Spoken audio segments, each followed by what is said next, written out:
High, আমি অর্ণব, আর এই ভিডিওতে আমি অ্যাভেঞ্জার্স এন্ড গেম সিনেমাটাকে সম্পূর্ণ এক্সপ্লেইন করব। সো থ্যানোস সেই ইনফিনিটি স্টোনগুলো নিয়ে কি করেছে আশা করি আপনারা জানেন, যেটা আমরা ইনফিনিটি ওয়ার সিনেমাতে দেখেছিলাম। সেগুলো ইউজ করে সে পৃথিবীর প্রায় অর্ধেক জনসংখ্যায় মিটিয়ে দিয়েছে। এটা ছিল সেই মুহূর্ত যখন ক্লিন্ট বার্টন তার হোম অ্যারেস্টে ছিল। সে তার বাড়িতেই ছিল এবং পরিবারের সঙ্গে একখানা ভালো সময় কাটাচ্ছিল। তবে সেই মুহূর্তে ক্লিন্ট লক্ষ্য করে যে তার স্ত্রী, বাচ্চা কুচ্চা সবাই আচমকা গায়েব হয়ে যায়, যেটা থ্যানোসের সেই স্ন্যাপের কারণে হয়েছে, যেটাকে আমরা ব্লিপ বলি। তারপর আমরা টনি এবং নেবুলাকে দেখতে পাই, তারা পিটারের সেই শিপের মধ্যে আটকে পড়ে রয়েছে। টনির তো বাকি সব পার্টনাররা গায়েব হয়ে গিয়েছে। টনি এবং নেবুলা তারা দুজনেই বেঁচে রয়েছে, কোনোভাবে নিজেদের সময় কাটাচ্ছে এবং তাদের অক্সিজেনও বেশি দিন বাকি নেই। টনি একখানা শেষ বার্তাও রেকর্ড করে নেয়, কারণ সে বুঝে গিয়েছে যে তার শেষ সময় চলে এসেছে। তবে সেটা একেবারেই না, আমাদের ক্যাপ্টেন মার্ভেল সেখানে এসে উপস্থিত হয় যে তাদেরকে সেখান থেকে রেস্কিউ করে নেয়। টনিকে দেখতে বেশ সবাই খুশি, বিশেষ করে তার স্ত্রী পেপার পটস। তারপর আমাদের বাকি অ্যাভেঞ্জার্সরা আলোচনা করছে যে কিভাবে থ্যানোস যে কীর্তিটা করেছে সেটাকে ঠিক করা যায়। তারা তো জানো না যে থ্যানোস এখন কোথায় রয়েছে। টনির সাথে তখন ক্যাপ্টেন আমেরিকার ঝামেলা লেগে যায়। কারণটা আশা করি আপনারা জানেন। টনি পৃথিবীর ডিফেন্সের জন্য একটা এআই বানানোর চেষ্টা করেছিল, যদিও প্রথমে সে ব্যর্থ হয়েছিল, যেটা সেই আল্ট্রন প্রোগ্রাম ছিল। তবে টনি এটা চেয়েছিল যে পৃথিবীর উপরে যদি কোনো আক্রমণ হয় তখন কে বাঁচাবে পৃথিবীকে, ঠিক যেমনটা 2012 সালে নিউ ইয়র্কের উপরে হামলা হয়েছিল। তো যাই হোক, এখন তাদের থ্যানোসকে খুঁজতে হবে, আর সেই ক্ষেত্রে নেবুলা তাদের হেল্প করে। আসলে নেবুলা তো থ্যানোসেরই মেয়ে। থ্যানোসের কি প্ল্যান ছিল সবকিছু সে তার মেয়েকে জানিয়েছে। থ্যানোস এই মুহূর্তে রয়েছে গার্ডেন প্ল্যানেটে। থ্যানোস যখন ইনফিনিটি স্টোনগুলো ব্যবহার করেছিল তখন পৃথিবীতে যেমন একটা এনার্জি সার্চ দেখা গিয়েছে, ঠিক তেমনই এক টাইপের এনার্জি সিগনেচার সেই গার্ডেন প্ল্যানেটে দেখা গিয়েছিল 2 দিন আগে। ক্যাপ্টেন মার্ভেল তো একেবারে রেডি যে থ্যানোসের উপরে বদলা নেবে, এবং বাকিরাও রেডি, কারণ যদি একটা সুযোগ থাকে পৃথিবীর বাকি মানুষদের ফিরিয়ে আনার, তারা সেই সুযোগটা ছাড়তে চায় না এবং তারা স্পেস জাম্প করে বেরিয়ে পড়ে সেই গ্রহটির উদ্দেশ্যে। অন্যদিকে সেই গ্রহে আমাদের থ্যানোস চাষবাস করে একটা শান্তির সময় কাটাচ্ছে। সেই ইনফিনিটি স্টোনগুলোর কারণে তার অনেকটাই ক্ষতি হয়েছে। বেচারা সেই মুহূর্তে রান্না করছিল, আর তখনই অ্যাভেঞ্জার্সরা তার উপরে হামলা করে দেয়। তাকে জিজ্ঞেস করতে থাকে যে ইনফিনিটি স্টোনগুলো কোথায়। তবে থ্যানোস জানায় যে সে সেই স্টোনগুলোকে ধ্বংস করে ফেলেছে। কিভাবে? সে ইনফিনিটি স্টোনেরই সাহায্য নিয়ে সেই স্টোনগুলোকেই ধ্বংস করেছে। ওই যে বলে না, লোহা লোহাকে কাটে, তো ঠিক তেমনই সে যেটা করতে চেয়েছিল সেটা সে করে ফেলেছে। তাই ফার্স্ট স্টেশনে থর থ্যানোসের গলা কেটে দেয়। তারপর 5টা বছর কেটে গিয়েছে, মানুষের বাঁচার ধরনটাও পাল্টে গিয়েছে। ক্যাপ্টেন সেখানে একটা কমিউনিটি গ্যাদারিং করছে, একে অপরের সমস্যাগুলো শেয়ার করছে। অন্যদিকে আমাদের এই গল্পের আর একটা মুখ্য চরিত্র অর্থাৎ স্কট, যে কোয়ান্টাম রেলমের মধ্যে ফেসে গিয়েছিল, মনে আছে তো? কারণ হ্যাঙ্ক এবং হোক তারা আচমকা গায়েব হয়ে গিয়েছিল। তাকে সেই কোয়ান্টাম রেল থেকে তো বার করার কেউ ছিল না। তবে সেই গাড়িতে একটা ইঁদুর ছিল, যার পায়ে চাপ পড়ে কিছু বাটন অন হয়ে যায়, যার ফলে স্কট আচমকা সেই কোয়ান্টাম রেল থেকে ফিরে আসে। তবে বাইরে বেরিয়ে সে এক অন্য কাণ্ড দেখছে। আসলে থ্যানোস এসেছিল, এই সব কিছু ধ্বংস করে দিয়েছে। 5টা বছর কেটে গিয়েছে, সেইগুলোর ব্যাপারে কিন্তু কিছুই জানে না। এমনকি সে যখন দেখতে পায় যে এই দুনিয়াতে মানুষেরা তাকেও মৃত হিসেবে ঘোষণা করেছে, সে অবাক হয়ে যায়। সে সরাসরি নিজের বাড়ির উদ্দেশ্যে দৌড়ায় এবং নিজের সেই ছোট্ট মেয়েটাকে দেখতে পায়, যার নাম হচ্ছে ক্যাসি, যে এখনো জ্যান্ত রয়েছে। যদিও ক্যাসি যথেষ্ট বড় হয়ে গিয়েছে এই 5 বছরে। অন্যদিকে নাতাশা বাকি সব মেম্বারদের সাথে মিটিং করছে। অবশ্যই তারা অ্যাভেঞ্জার্স, তাদের খবর রাখতে হবে যে কোথায় কোনো ক্রাইম বা কোনো কিছু খারাপ কিছু হচ্ছে নাকি। তবে রোডির মুখ থেকে নাতাশা জানতে পারে যে ক্লিন্ট বার্টন বর্তমানে সম্পূর্ণ চেঞ্জ হয়ে গিয়েছে। আসলে সে তার পরিবারকে হারিয়েছে, যেমনটা আমরা দেখেছিলাম। প্রিয়জনদের হারানোর রাগ তার মনের মধ্যে রয়েছে এবং সে নিজের একটা পরিচয় বানিয়ে নিয়েছে, মানে একটা আইডেন্টিটি, যেটা হচ্ছে রোনিন। শহরের বিভিন্ন কুখ্যাত ক্রিমিনালদের সে হত্যা করে বেড়াচ্ছে। আসলে তারও একটা লজিক রয়েছে, থ্যানোসের ব্লিপের কারণে বহু ভালো মানুষও তো গায়েব হয়ে গিয়েছে, তবে এই ক্রিমিনালগুলো কেন গায়েব হয়নি এখনো? তাই তাদের অদৃশ্য করার দায়িত্ব সে নিজে নিয়ে নিয়েছে। সো তারপর ক্যাপ্টেন নাতাশার সাথে সাক্ষাৎ করতে আসে, কিছু সুখ দুঃখের গল্প করে। তবে সেই মুহূর্তে স্কট সেখানে এসে উপস্থিত হয়, যাকে দেখে ক্যাপ্টেন তো অবাক, কারণ সে মনে করেছিল যে স্কট তো মারা গিয়েছে, সে রিটার্ন আসলো কি করে। স্কট তাদের সম্পূর্ণ ব্যাপারটা এক্সপ্লেইন করে। আসলে পৃথিবীতে 5টা বছর কেটে গিয়েছে, এতগুলো সময় কেটে গিয়েছে, তবে কোয়ান্টাম রেলমে তার কাছে সেটা কয়েক ঘন্টার মতন ছিল। কোয়ান্টাম রেলমের মধ্যে সময়টা সম্পূর্ণ আলাদাভাবে কাজ করে। তো যেহেতু সময়ের কথা আসছে এখানে, তাহলে অবশ্যই সময়ের হেরফের করাটাও সম্ভব, যেটাকে আমরা শর্টের টাইম ট্রাভেল বলি। স্কট মনে করে যে সেই কোয়ান্টাম রেলমের মাধ্যমে তারা টাইম ট্রাভেল করতে পারবে, তবে তার জন্য আরেকটু উন্নত মস্তিষ্কের প্রয়োজন। ক্যাপ্টেনের মাথায় তো একটা আশা জন্মায়, সেই কারণে তারা টনি স্টার্কের কাছে চলে যায় সাক্ষাৎ করার জন্য। যদিও টনি বর্তমানে একটা সাংসারিক মানুষ, বউ বাচ্চা নিয়ে একেবারে শান্তিতে সময় কাটাচ্ছে। প্রত্যেকে, এমনকি স্কট তখন টনিকে রিকোয়েস্ট করতে থাকে যে তাদের একটা চান্স নেওয়া উচিত। তবে টনি তাদের ডিনাই করে দেয়, কারণ কোয়ান্টাম ফিজিক্স কোনো জোকস না, এতে তাদের অনেক বড় বিপদও হতে পারে, সম্পূর্ণ টাইমলাইন বা ইউনিভার্সেরও ক্ষতি হতে পারে তাতে। টনি তো তাদের সাহায্য করে না, সেই কারণে তারা এখন অন্য একজনের থেকে সাহায্য নেবে যারও সেম বুদ্ধি রয়েছে, সেটা হচ্ছে ব্রুস ব্যানার। সো ব্রুস এখন মিক্সচার হয়ে গিয়েছে হল্ক এবং ব্রুসের, অর্থাৎ হাল্কের শরীর এবং ব্রুস ব্যানারের বুদ্ধি, এবং সে কিভাবে এরকম হলো সেটারও সে এক্সপ্লেন করেছে যে বহুদিন ধরে সে হাল্কে একটা রোগ মনে করত, সে নিজের চিকিৎসা করার চেষ্টা করছিল, তবে সে বুঝতে পারলো যে হাল্ক হচ্ছে একখানা তার পরিচয়, একটা আলাদা পার্সোনালিটি যেটাকে সে দূরে সরিয়ে দিতে পারবে না। স্কট এবং বাকি লোকেরা ব্রুসকে সম্পূর্ণ ব্যাপারটা এক্সপ্লেইন করে যে টাইম ট্রাভেলের মাধ্যমে তারা সময়ের আগে গিয়ে থ্যানোসকে সে স্ন্যাপ করা থেকে আটকাতে পারবে। ব্রুস সম্পূর্ণ শিওর না যে এই কাজটা সম্ভব নাকি, তবে আমাদের টনি স্টার্ক এখনো সেই ব্যাপারে রিসার্চ করে যাচ্ছে এবং এরকম করতে করতে সে মোবিয়াস স্ট্রিপ আবিষ্কার করে ফেলে। এখানে টাইম ট্রাভেলের কনসেপ্টটা না সম্পূর্ণ আলাদা টাইপের, দেখতে থাকুন বুঝে যাবেন। সো আমাদের ব্রুস ব্যানার সে কোয়ান্টাম রেলমের উপরে নানান এক্সপেরিমেন্ট করছে, আর এখানে স্কট হচ্ছে তাদের টেস্ট সাবজেক্ট। তারা চেষ্টা করছে যে টাইম ট্রাভেলটা সঠিকভাবে কাজ করবে নাকি, তবে অবশ্যই সেটা সঠিকভাবে কাজ করে না। কখনো স্কট বুড়ো হয়ে যাচ্ছে, কখনো স্কট একটা সদ্যজাত শিশুর আকার নিয়ে নিচ্ছে। তবে সেই মুহূর্তে টনি স্টার্ক সেখানে এসে উপস্থিত হয়।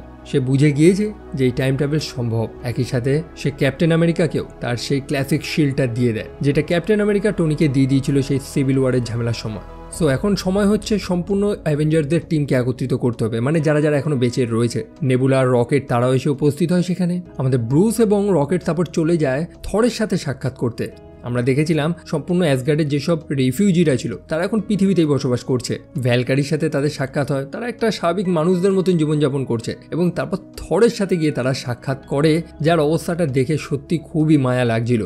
সারাদিন বিয়ার খেতে খেতে সে চরম মোটা হয়ে গিয়েছে। সেখানে মেক এবং কর্গ উপস্থিত ছিল, যাদের আমরা এর আগে দেখেছিলাম সেই র্যাগনারক সিনেমাতে। তবে থর এরকম সারাদিন অলস মানুষদের মতন কেনই বা থাকে, যার একটা কারণ হচ্ছে ফ্রাস্ট্রেশন। সে থ্যানোসকে আটকাতে পারেনি, তার মনে একটা দুঃখ থেকে গিয়েছে, সেই কারণেই মানসিক অবসাদে সে ভুগছে। তবে ব্রুস এবং রকেট তার মনে একটা আশা তৈরি করে, তারা যে ভুলটা করেছে সেটাকে শুধরে নেওয়ার সময় এসে গিয়েছে। অন্যদিকে টোকিওতে আমাদের ক্লিন্ট বার্টন, যে বর্তমানে রনিন হয়ে রয়েছে, সে সেখানকার লোকাল গ্যাংস্টারদের সাথে লড়ছে, যাদের বলা হয় ইয়াকুজা, এবং তার সাথে সম্ভবত আমাদের উলভারিন মহাশয় মানে লোগান দ্য উলভারিন সিনেমাতে লড়েছিল, 2013 সালের সিনেমা ছিল। জানি না, এটা আমার মনে হয়, আমার ভুলও হতে পারে। যদি ভুল হয় সেটা আমাকে অবশ্যই কমেন্ট সেকশনে ধরিয়ে দেবেন। নাতাশা সেখানে চলে যায় ক্লিন্টের সাথে সাক্ষাৎ করার জন্য। সে এসেছে ক্লিন্টকে নিয়ে যাওয়ার জন্য, কারণ ক্লিন্ট এগুলো করছে তার পরিবারকে হারিয়েছে বলে। তবে এখন তাদের কাছে সুযোগ আছে সেটাকে ঠিক করার। সো এখন ব্রুস এবং বাকি লোকেরা রেডি হচ্ছে টাইম ট্রাভেল করার জন্য। সেখানে রোডি তাদের উপদেশ দেয় যে তারা সময়ের আগে গিয়ে যদি থ্যানোসকে হত্যা করে দেয়, মানে থ্যানোস যখন একেবারে ছোট্ট ছিল, তাহলে তো এইসব ঝামেলাই মিটে যায়, তাই না? তবে যেমনটা বলেছিলাম, এই সিনেমায় টাইম ট্রাভেলটা সম্পূর্ণ আলাদা কনসেপ্ট। আপনি যদি এখানে সময়ের আগে যান, তাহলে টাইম লাইনের একটা আলাদা ব্রাঞ্চ তৈরি হবে, যে ব্যাপারটা লোকি সিরিজে ভালো মতন এক্সপ্লেন করা হয়েছে, বা পাতি ভাষায় বলতে গেলে মাল্টিভার্স। মানে তারা যদি টাইম ট্রাভেল করে গিয়ে অতীতে গিয়ে থ্যানোসকে হত্যা করে দেয়, তাহলে আলাদা একটা টাইম লাইন তৈরি হবে। সেই টাইম লাইনে থ্যানোস মৃত থাকবে। তবে আমাদের বর্তমান যে টাইম লাইন, অর্থাৎ আমাদের এই অ্যাভেঞ্জার্স এন্ড গেম বা এমসিইউর যে টাইম লাইন চলছে, সেই টাইম লাইনের কোনো চেঞ্জেস হবে না। বোঝা গেল? শুধু একটা নতুন ব্রাঞ্চ তৈরি হবে, একটা অল্টারনেট টাইম লাইন তৈরি হবে। সো যাই হোক, হকাই রাজি হয়ে যায় এই এক্সপেরিমেন্টের জন্য। তাকে পাঠানো হয় সময়ের আগে, এবং ক্লিন্ট দেখতে পায় যে তার সম্পূর্ণ পরিবার এখনো জ্যান্ত রয়েছে। সে তার মেয়েকে দেখেই চলে যায় তার সাথে কথা বলার জন্য, তবে সময়ের আগেই তাকে আবার ফেরত নিয়ে চলে আসা হয়। তবে সে বুঝতে পেরে যায় যে তাদের এই থিওরিটা কাজ করছে। তো এখন যখন তারা বুঝে গিয়েছে যে টাইম ট্রাভেল সম্ভব, তাই এখন প্ল্যান করতে হবে যে কিভাবে সেই 6টা ইনফিনিটি স্টোনকে সময়ের আগে গিয়ে জোগাড় করে এনে সেগুলোকে ব্যবহার করে সেই হারিয়ে যাওয়া মানুষগুলোকে আবার ফেরত আনা যাবে। সো তারা সেই স্টোনগুলোর ঠিকানাগুলো জেনে নিয়েছে, যে কোথায় কোন কোন স্টোনগুলো রয়েছে। লাইক ভরমিরে সেই সোল স্টোন রয়েছে। একটা সময় নিউ ইয়র্ক শহরের মধ্যে 3টে ইনফিনিটি স্টোন ছিল, তাই তাদের সঠিক সময় গিয়ে সেই স্টোনগুলো তুলে নিয়ে চলে আসতে হবে। তবে শুধু সেটা করলে চলবে না, তাদের কাজ মিটে গেলে, অর্থাৎ সেই স্টোনগুলোর ব্যবহার করা হয়ে গেলে, তাদের টাইম ট্রাভেল করে সেই স্টোনগুলো যেখান থেকে এনেছে সেখানেই কিন্তু আবার রেখে আসতে হবে। নইলে সেই যে আলাদা টাইম লাইনটা তৈরি হয়েছে সেখানে গড়মড় হয়ে যাবে, মানে সেই টাইম লাইনে ইনফিনিটি স্টোন থাকবে না, একটা অন্য গল্প চলবে সেখানে। তাই টাইম লাইনের সাথে তাদের কোনো গোজামিল করলে চলবে না। তারপর তারা প্রত্যেকে রেডি টাইম ট্রাভেল করার জন্য, এবং তারা আলাদা আলাদা টাইম লাইনের উদ্দেশ্যে চলে যায় সেই স্টোনগুলোকে আনার জন্য। ব্রুস, টনি, ক্যাপ্টেন আমেরিকা এবং স্কট তারা পৌঁছায় সেই নিউ ইয়র্ক ব্যাটেলের সময়, যখন এলিয়েনরা হামলা করে দিয়েছিল। ব্রুস চলে যায় সেই টাইম স্টোনটা আনার জন্য, যেটা সে এনশিয়েন্ট ওয়ানের কাছে ছিল। ব্রুস সরাসরি তাকে প্রশ্ন করে যে ডক্টর স্ট্রেঞ্জ কোথায়। এনশিয়েন্ট ওয়ান জানায় যে ডক্টর স্ট্রেঞ্জ বর্তমানে একজন সার্জন, সে একটা অপারেশন করে বেড়াচ্ছে, অর্থাৎ ডক্টর স্ট্রেঞ্জ এখনো একটা সাধারণ মানুষ। তবে এনশিয়েন্ট ওয়ান কিন্তু সবকিছু জানে, সে ফিউচারটা জানে, যে ভবিষ্যতে ডক্টর স্ট্রেঞ্জ একজন সর্সারার অফ সুপ্রিম হবে। তবে ব্রুসকে আগে এক্সপ্লেন করতে হবে যে সে কেন টাইম স্টোনটা নিতে এসেছে। সে ব্রুসকে সেই ধাক্কা মেরে অ্যাস্ট্রাল ফর্মে এনে দেয়, অর্থাৎ তার শরীর থেকে আত্মাটা বেরিয়ে যায় এবং ব্রুসের সাথে সে কথা বলা শুরু করে যে ব্রুস কেন এসেছে, কেন তার এই স্টোনটা প্রয়োজন। কারণ আমরা দেখেছিলাম যে এই মানুষগুলোর দায়িত্ব রয়েছে যেভাবেই হোক এই টাইম স্টোনটাকে রক্ষা করতে হবে, পৃথিবীকে অন্যান্য ডার্ক ডাইমেনশন থেকে রক্ষা করতে হবে, তাই যার তার হাতে তো স্টোন দেওয়া যায় না। অন্যদিকে থর এবং রকেট চলে যায় অ্যাসগার্ডে, যেখানে সে এইথার ছিল থরের গার্লফ্রেন্ড জেন ফস্টারের কাছে। আমরা থরের দ্বিতীয় পার্টে দেখেছিলাম যে জেন ফস্টারের শরীরে সেই রিয়েলিটি স্টোন, যেটা একটা লিকুইড ফর্মে ছিল, যেটাকে বলা হতো এইথার, সেটা ঢুকে গিয়েছিল। তারা সেটাকে আনতে গিয়েছে। তবে থর তো সেখানে ইমোশনাল হয়ে যায়, কারণ সেই সময় থরের মা জ্যান্ত ছিল।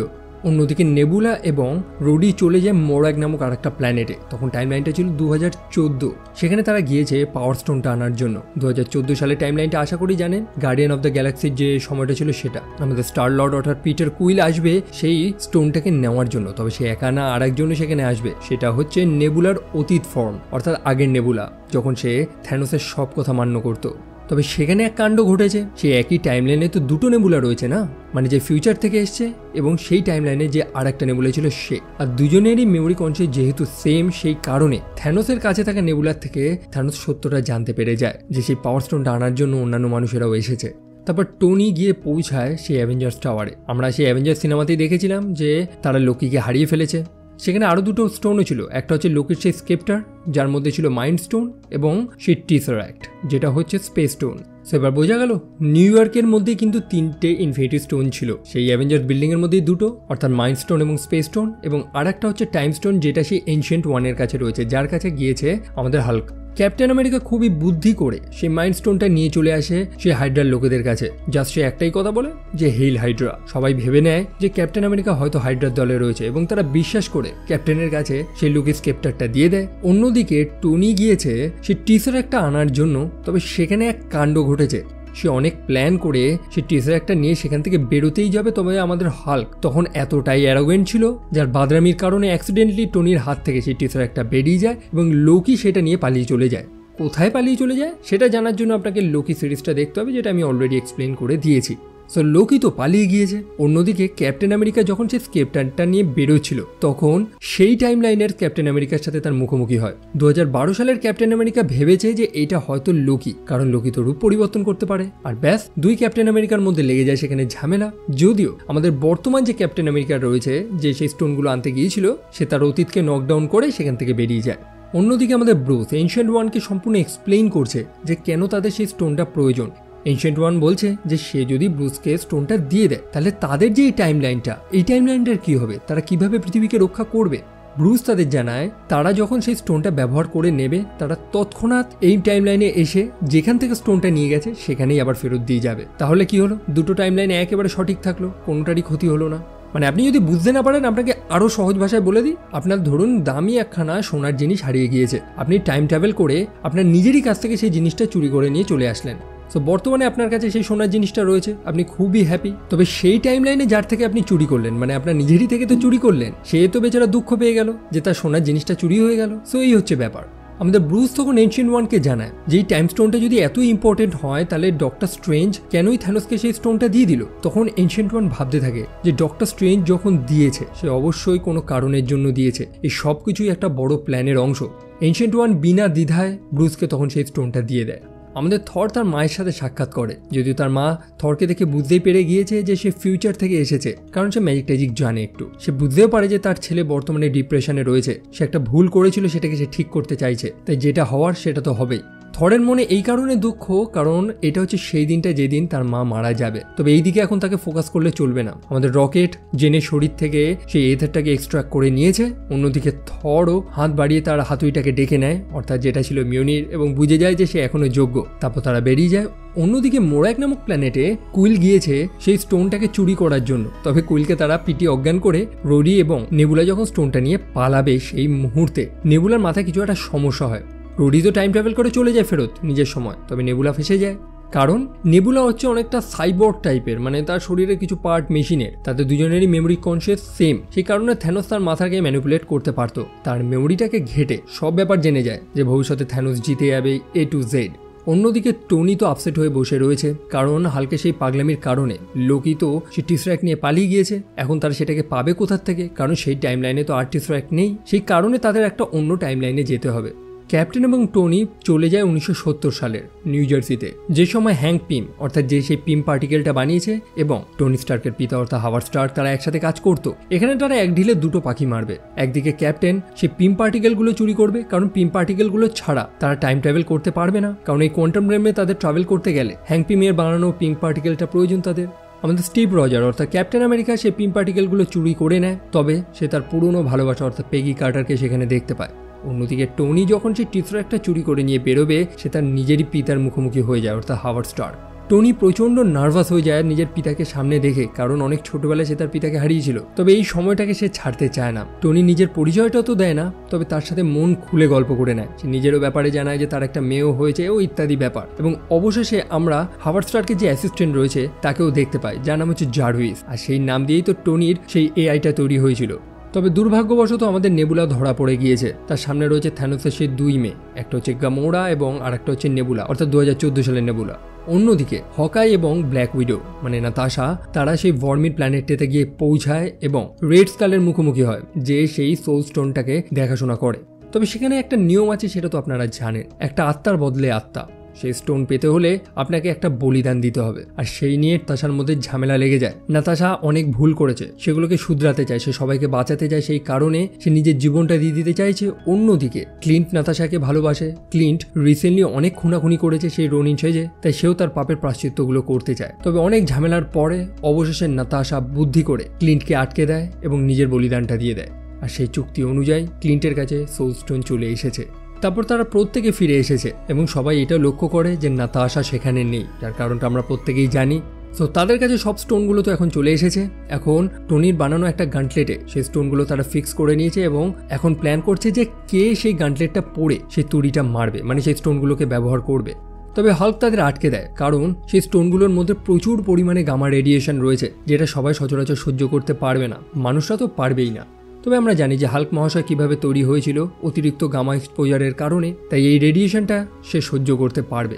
অন্যদিকে তাদের সাথে যে নেবুলা রয়েছে সেটা ছিল সেই 2014 সালের নেবুলা, যাকে থ্যানোস পাঠিয়েছে। তারা তো কেউ এগুলোর ব্যাপারে জানে না, তাদের কাছে সেই পিম পার্টিকেলও চলে এসেছে এবং সেটা কিভাবে ব্যবহার করতে হয় সেটাও তারা জানে। সে কোয়ান্টাম রেমটা ওপেন করে দেয় যাতে থ্যানোস তার শিপ নিয়ে এখানে চলে আসতে পারে, আর সেটাই হয়। অন্যদিকে ব্রুস সেই গান্টলেটটা ব্যবহার করে সবকিছু আগের মতন করে দিয়েছে। ক্লিন দেখতে পায় যে তার স্ত্রী তাকে ফোন করেছে, সে খুবই হ্যাপি যে তারা সবাই ফিরে এসেছে।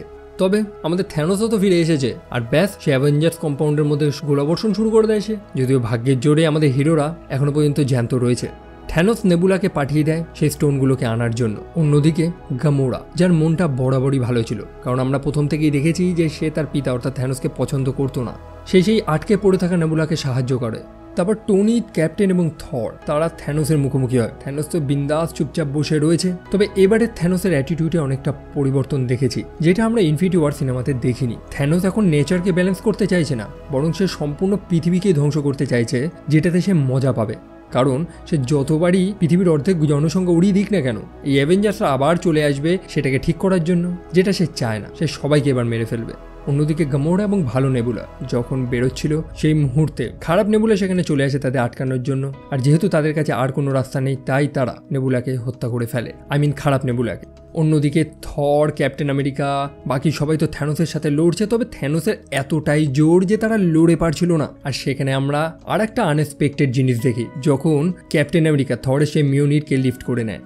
যদিও এটা আমরা অনেকেই আশা করেছিলাম, যদি অ্যাভেঞ্জার্স এজ অফ আল্ট্রন সিনেমাটা দেখে থাকেন তখন হয়তো মনে রয়েছে যে কেউ যখন থরের হাতুড়িটা তুলতে পারছিল না, তখন ক্যাপ্টেন আমেরিকা যখন চেষ্টা করেছিল তখন হালকা নাড়িয়ে দিয়েছিল সেটা, কারণ ক্যাপ্টেন আমেরিকা বরাবরই যোগ্য ছিল। কেন যোগ্য সেটার ব্যাপারে আমরা লাস্টে কথা বলছি। সো সেই হাতুড়ি নিয়ে ক্যাপ্টেন আমেরিকার লড়াই করা শুরু করে। তবে থ্যানোসের জোরের কাছে সে তাও পারে না। ক্যাপ্টেন আমেরিকার সেই শিল্ড থ্যানোস একেবারে ভেঙে চুরে দিয়েছে। থ্যানোসের সম্পূর্ণ টিম সেখানে চলে এসেছে, যারা এখন এই পৃথিবীর উপরে আক্রমণ করবে। তবে আশার আলো তো এখনো মিটে যায়নি। হাল্ক তো রিভার্স স্ন্যাপ করে দিয়েছিল, যার ফলে যারা ভস্ম হয়ে গিয়েছিল তারা আবার ফিরে এসেছে। আমরা দেখতে পাই যে এক একটা করে পোর্টাল ওপেন হয় এবং আমাদের হিরোরা রিটার্ন করতে থাকে, লাইক স্যাম উইলসন, তারপর আমাদের ব্ল্যাক প্যান্থার, বাকি লোকেরা। আর সবার নাম আর আমি বলছি না এখানে। থ্যানোস তো অবাক, কারণ সে ভেবেছিল যে সে ফাঁকা মাঠে গোল দেবে। তবে অ্যাভেঞ্জার্সরা তো সম্পূর্ণ টিম নিয়ে রেডি একেবারে যুদ্ধ করার জন্য। আর ব্যাস, ক্যাপ্টেন আমেরিকার অ্যাভেঞ্জার্স অ্যাসেম্বল করার পর লেগে যায় সেখানে চরম ঝামেলা। অন্যদিকে আমাদের স্টার লর্ড অর্থাৎ কুইল যখন গামোরাকে দেখতে পায় সে তো খুবই খুশি, কারণ আমরা জানি যে গামোরা এবং কুইল তারা একে অপরকে ভালোবাসতো, তবে গামোরা তো মারা গিয়েছিল। সে যখন গামোরাকে স্পর্শ করে তখন গামোরা দিয়ে দেয় তাকে এক লাথি, যার কারণটা কি এই গামোরা হচ্ছে 2014 সালের টাইম লাইনের, অর্থাৎ তখন কিন্তু কুইলের সাথে তার কোনো ভালোবাসা হয়েছিল না। সো হিরোরা এখন প্ল্যান করছে যে কিভাবে সেই ইনফিনিটি স্টোনগুলোকে তাদের নিজেদের জায়গায় ফেরত দিয়ে আসবে। তবে থ্যানোস তো সেই বড় কোয়ান্টাম টানেলটা ধ্বংস করে দিয়েছে, তাহলে কি হবে? তবে স্কটের কাছে একটা উপায় রয়েছে, তার সেই ছোট্ট ভ্যানটা যেটার মধ্যে আর একটা ছোট্ট কোয়ান্টাম টানেল রয়েছে, তারা সেই ইনফিনিটি গান্টলেটটা নিয়ে দৌড়ায় সেই ভ্যানটার উদ্দেশ্যে, যেটা থ্যানোস দেখতে পায়। তার যেভাবেই হোক সেই গান্টলেটটা প্রয়োজন। তবে আমাদের ওয়ান্ডা এসে তখন তাকে বাধা দেয়, আর ওয়ান্ডার সামনে থ্যানোস একেবারে টিকতেই পারছিল না। মানে সত্যি ওয়ান্ডা যে একটা ওভারপাওয়ার্ড ক্যারেক্টার তাকে দেখলেই বোঝা যায়। বাধ্যবশত থ্যানোস রেইন ফায়ার অ্যাক্টিভেট করে দেয়, মানে এলো পাথারি গোলাবর্ষণ করতে থাকে নিজের জীবনটা বাঁচানোর জন্য। তবে সময় মতন আমাদের ক্যাপ্টেন মার্ভেল সেখানে চলে আসে, যে থ্যানোসের শিপগুলোকে ধ্বংস করে দেয়। মানুষদের জোশটাও আরও বেড়ে যায়। ভ্যালকারি এক একটার পর একটা সেই চিত্তরি লেভিয়াথনগুলোকে ধ্বংস করছে। যদিও ভ্যালকারিদের ব্যাপারে আমরা আগেও জেনেছি, এরা হচ্ছে অ্যাসগার্ডের সেই এলিট সৈন্যবাহিনী, যাদের দমেই তো ওডিনের এত নামডাক হয়ে গিয়েছিল। সো ক্যাপ্টেন মার্ভেল যখন সেই গান্টলেটটাকে মানে ইনফিনিটি স্টোনগুলো নিয়ে যখন সেটাকে কোয়ান্টাম রেমের মধ্যে ঢুকিয়ে দিতেই যাবে, থ্যানোস তার আগেই সেটাকে ধ্বংস করে দেয়। আর এখন সেই পাথরগুলো নেওয়া নিয়ে মারপিট লেগে যায় তাদের মধ্যে। থ্যানোস সেই গান্টলেটটা পেয়ে গিয়েছে, তবে তারা আটকাচ্ছে যাতে থ্যানোস আরেকটা তুড়ি না মারতে পারে। আর তখন ডক্টর স্ট্রেঞ্জ টনি স্টারকে বুঝিয়ে দেয় যে এটাই সেই সময়। টনি থ্যানোসের সাথে হাতাহাতি করে এবং বুদ্ধি করে তার সেই গান্টলেট থেকে স্টোনগুলো বার করে তার নিজের বানানো গান্টলেটটার মধ্যে নিয়ে নেয় এবং শেষবারের মতন আই এম আয়রন ম্যান কথাটা বলে সে স্ন্যাপ করে দেয়। আর ব্যাস, সম্পূর্ণ থ্যানোসের আর্মি একটার পর একটা করে গায়েব হয়ে যায়। থ্যানোস এই যুদ্ধে হেরে গিয়েছে। তবে যেমনটা বলেছিলাম, সেই ইনফিনিটি স্টোনগুলোতে যে পরিমাণে গামা রেডিয়েশন রয়েছে যেটা কোনো মানুষ সহ্য করতে পারবে না, আর টনি স্টারকে সেই মাসুলটা চোকাতে হয়। টনি তার শেষ নিঃশ্বাসটা ত্যাগ করছে। তার স্ত্রী পেপার পটস তার সামনে আসে, যে টনিকে আশ্বাস দেয় যে তাদের নিয়ে টনিকে আর চিন্তা করতে হবে না, টনি এখন একটু শান্তিতে রেস্ট নিক। কথাটার মানে এটাই যে গল্পের শুরু থেকেই আমরা দেখে এসেছি যে টনি স্টার কখনোই রেস্ট নেয় না। পেপার তাকে যতবারই বলেছে ব্রেক নেওয়ার জন্য, একটু রেস্ট নেওয়ার জন্য, তবে টনি সবসময় ব্যস্ত থাকতো। অবশ্যই টনি স্টার লাস্টে মারা গিয়েছে। প্রত্যেকটা ক্যারেক্টার তাদের নিজেদের স্থানে ফেরত চলে যায়। আফটার অল একটা নতুন দুনিয়া, কারণ গোটা 5টা বছর কেটে গিয়েছে, পৃথিবীর প্রায় অর্ধেক জনসংখ্যা যারা গায়েব হয়ে গিয়েছিল তারা আবার ফিরে এসেছে। লাস্টে টনি স্টার্কের একটা ফিউনারাল হয়, যেখানে টনি স্টার্কের সেই আর্ক রিঅ্যাক্টরটা আমরা দেখতে পাই, যেটাতে লেখা ছিল prove that Tony Stark has a heart. মানে এটাই প্রমাণ করে যে টনি স্টার্কেরও একটা হৃদয় রয়েছে। প্রথম আয়রন ম্যান সিনেমাটা তো হয়তো দেখেছিলেন, যখন টনি স্টার্ক সেই আর্ক রিঅ্যাক্টরের কারণেই নিজের জীবনটা বাঁচাতে পেরেছিল। পরে যখন সে উন্নত একটা আর্ক রিঅ্যাক্টর বানিয়ে নেয় তখন সেটাকে ফেলে দিতে চেয়েছিল, তবে পেপার পট সেটাকে রেখে দিয়েছিল। থর ভ্যালকারির উপরে অ্যাসগার্ডের সব লোকেদের দায়িত্ব দিয়ে দেয়। থর জানায় যে এইসব রাজা টাজা সে হতে পারবে না, যেটা সে এর আগেও বলেছিল। এতদিন তার কাছে কোনো উদ্দেশ্য ছিল না, তবে এখন যেহেতু সবাই ফিরে এসেছে, সবকিছু ঠিক হয়ে গিয়েছে, এখন তার কাছে একটা নতুন উদ্দেশ্য রয়েছে। সে রকেট কুইল মানে সম্পূর্ণ গার্ডিয়ান অফ দ্য গ্যালাক্সির সাথে বেরিয়ে পড়ে। অন্যদিকে স্টিভ চলেছে সেই স্টোনগুলোকে তাদের নিজস্ব স্থানে ফেরত রেখে আসার জন্য, যেখান থেকে তারা সেগুলোকে নিয়ে এসছে। এই কোয়ান্টামের থিওরিটা একটু অদ্ভুত, যেমনটা আমরা একটু আগেই দেখেছিলাম। স্টিভ অতীতে গিয়ে যতই সময় কাটাক না কেন, এই প্রেজেন্টে তাদের কাছে সেটা কয়েক সেকেন্ডের সমান। স্টিভ সেখান থেকে তো চলে যায়, তবে সময় মতন তো ফিরে আসে না। তারা স্টিভকে খুঁজতে থাকে, তবে দেখতে পায় যে একটা কোনায় সে বসেছিল। স্টিভ যথেষ্ট বুড়ো হয়ে গিয়েছে এবং তাকে দেখে খুবই হ্যাপি মনে হচ্ছে। সে যেটার অপেক্ষা করেছিল এতদিন সেটা সে করে নিয়েছে। সে স্যামের হাতে তার সেই শিল্ডটা দিয়ে দেয়, অর্থাৎ একটা নতুন দায়িত্ব দিয়ে দেয় তার উপরে, যেটার ব্যাপারে আমরা Falcon and the winter soldier সিরিজে দেখেছিলাম, যেটাও আমি অলরেডি এক্সপ্লেইন করে দিয়েছি। স্যাম তখন তার হাতে একটা ওয়েডিং রিং লক্ষ্য করতে পারে, অর্থাৎ স্টিভ বিয়ে করে নিয়েছে। আসলে সে যখন টাইম ট্রাভেল করেছিল সে সেই স্টোনগুলো রেখে আসার পর সরাসরি তার ভালোবাসা অর্থাৎ পেগি কার্টারের সাথে সাক্ষাৎ করে এবং তার সাথেই তার বাকি জীবনটা কাটিয়েছে, আর যেটা ডিজার্ভ করতো অ্যাকচুয়ালি। আমার ব্যক্তিগতভাবে ক্যাপ্টেন আমেরিকা ক্যারেক্টারটার উপর এতটা মায়া লাগে যে আমি সত্যি মুখে বলে প্রকাশ করতে পারবো না। কারণ দেখুন, এই ক্যারেক্টারটার না কোনো পরিবার রয়েছে, সম্পূর্ণ একা একটা রোগা পাতলা মানুষ ছিল। গল্পের শুরু থেকে দেখে আসছি যে সে মার খেয়ে বেড়াচ্ছে কিন্তু হার মানে না। সে একটাই কথা বলে না যে I can do this all day. সে নিজেকে প্রমাণ করার জন্য একটা বোমের উপরে নিজে ঝাঁপিয়ে পড়লো, তার উপরে এক্সপেরিমেন্ট হলো, মানে সে মানুষের ভালো করার জন্য সব কিছু করেছে। যখন অ্যাভেঞ্জার্স ভেঙে গেল, অর্থাৎ সেটা জাতিসংঘের অধীনে চলে গেল, তখন ক্যাপ্টেন আমেরিকাও রুখে দাঁড়িয়েছিল, কারণ সে কাউর চাকর হয়ে থাকতে চায় না, সে নিজের ইচ্ছায় মানুষদের সাহায্য করতে চায়। সো এরকম একটা সেলফলেস ক্যারেক্টারের একটা ভালো এন্ডিং দরকার ছিল, কারণ মানুষটা প্রায় 70 বছর বরফের মধ্যে জমেছিল, তার অতীত ভবিষ্যৎ সম্পূর্ণ এলোমেলো, না তার নিজের কেউ ছিল, এবং এই মানুষটা দেশের জন্য এবং মানুষদের জন্য করেই গেছে। তাই বাকি চরিত্রগুলোর মতো এই মানুষটাও একটা সুখের জীবন ডিজার্ভ করে। তাই আমার মনে হয়েছে এটা একেবারে ক্যাপ্টেন আমেরিকার পারফেক্ট এন্ডিং। সো এই হচ্ছে এন্ড গেম সিনেমার গল্প। আই হোপ আপনাদের ভালো লেগেছে। কিছু কিছু ইনফো আমি এখানে বলিনি, ছোটোখাটো ইনফো অ্যাড করতে হলে সেটার জন্য একটা আলাদা ব্রেকডাউন ভিডিও বানাতে হবে, যেটা আমি আর চাইনি। বেসিক প্লটটা আপনাদের বুঝিয়ে দিয়েছি এবং আশা করি আপনারা বুঝেছেন। আমার কোনো মিস্টেক্স হলে ক্ষমা করে দেবেন, কোনো কনফিউশন থাকলে সেটা কমেন্ট সেকশনে জানাবেন। আপনি আমাকে ইনস্টাগ্রামে ফলো করতে পারেন বা আমার গেমিং চ্যানেলটাও, যেগুলো লিঙ্ক ডিসক্রিপশনে রয়েছে। আর এই ভিডিও আপাতত এইটুকুই, আবার দেখা হবে পরের ভিডিওতে। Bye bye.